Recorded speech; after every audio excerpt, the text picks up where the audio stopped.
mapagpalang araw po sa ating lahat. Muli ito po si Lola Ana para sa ating daily bread na pinamagatan po natin ngayong Cornfield Common Sense. Ayan. Ating scripture reading nga po ay ating matatagpuan sa Proverbs chapter 11 verses 16 to 21.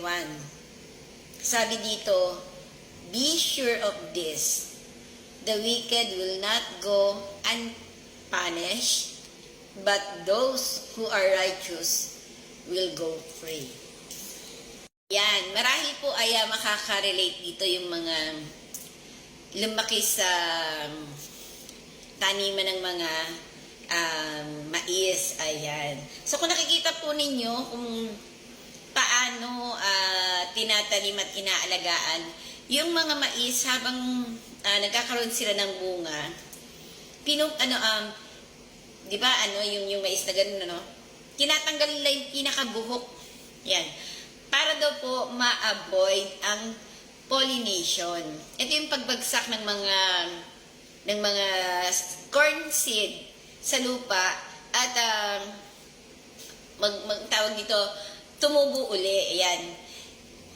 Ayan. Bakit kailangan pong bawasan yung buhok ng corn, ng mais, to avoid pollination?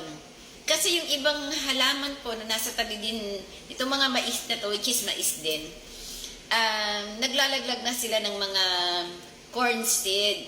Ngayon kung magsisiksikan sila sa isang habang ganun, hindi magiging maganda ang kalalabasan ng kanilang ani.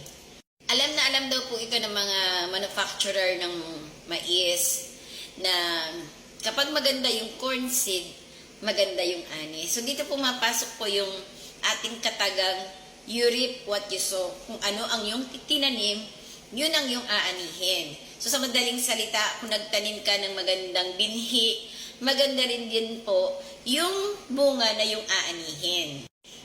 Kaya po tinawag na Cornfield Common Sense kasi itong pagtatanim ng mabuting binhi ay pwede nating i-apply sa iba't ibang aspeto ng ating buhay. Ayan ha, for example, kung mahilig kayong kumain ng chichirya o hindi kayo masyadong conscious kung yung kinakain nyo, kumbaga puro frozen o kaya ready to eat na pagkain, ito yung malaki ang risk na magkakaroon kayo ng sakit o karamdaman. Mas madaling nanghihina ang yung mga organ system kasi kulang sa nutrition yung ipinapasok yung pagkain sa inyong katawan. Pero kung ikaw ay health conscious at ang kinakain mo ay balanced diet like isda, gulay, prutas, ayan. Tapos nag-e-exercise ka pa. Kumbaga, alam mo yung mga food intake mo, kung sumusobra ka o hindi. Ito naman daw po, naaani natin, ito yung makikita mong 66 years old, diba? Nagsusumba pa. 70 years old, tumatakbo pa. As in, diba? Nakakatuwa pong makita na yung mga may edad na ngayon, like 70s, 80s, lumalakad ng diretso, hindi inaalalayan, walang karamdaman. Nakakatuwa pong isipin na, kasi nung bata pa kami noon, ang tingin ko sa 50, matanda na talaga. Ngayon po, na parang ako na yung nasa 55, sabi ko, hindi naman pala ganun katanda. Diba? Na parang, akala natin noon, uugod-ugod na kasi nga, matanda na, KJ na, ganun. Diba? Ako kaya pang makipagsabayan sa mga ako mag-TikTok. Nag-showdown pa kami ng mga sayaw-sayaw. Minsan nagtuturoan pa kami. So, katulad daw po ng, kung ihahalin tulad natin sa buhay Kristiyano, yan. Kung ano daw po yung itinanim natin, kung yung ating seed of faith, yun po yung itinanim natin, yun yung inaalagaan natin, yun ang nasa puso natin. Nagtanim tayo ng pananampalataya sa Panginoon. Nagkaroon tayo ng repentance. Repentance po is total surrender of yourself, of your sin. And ito yung talagang pinangatawanan mo na kung ano man yung mga nagawa mong kasalanan sa nakaraan, pipilitin nating labanan at hindi na maulit yon, di ba? Kasi binago na nga niya tayo eh. Bagong tao na tayo ngayon, hindi na tayo katulad ng dati. So kung mamumuhay tayo ng merong tiwala sa Panginoon, pag-ibig sa puso, respeto sa kapwa, yun din daw po yung aanihin natin. Kaya sabi, you reap what you sow. Diba? Kung ano yung itinanim natin, yun ang ating aanihin. Dito, on the contrary, one who arrogantly ignores God, offer of salvation through Christ, cannot expect to receive His blessings, for such a one brings trouble on himself. Ayan. Pasensya na kayo, medyo malabo talaga mata ko. Ulitin natin ang basa.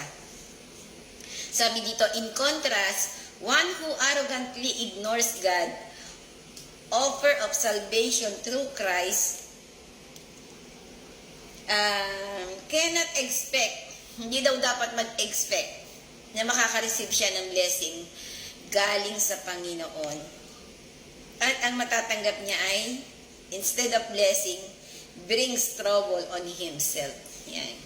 So, ngayon pa lang po mag-umpisa na po tayo kung gusto natin umayos yung mga buhay natin, kung gusto natin na magkaroon ng mabuting bunga, naging mabuti po yung ating mga anak at yung ating mga descendants, mga apo, mag-umpisa po yan sa head of the family, which is tayo po yun.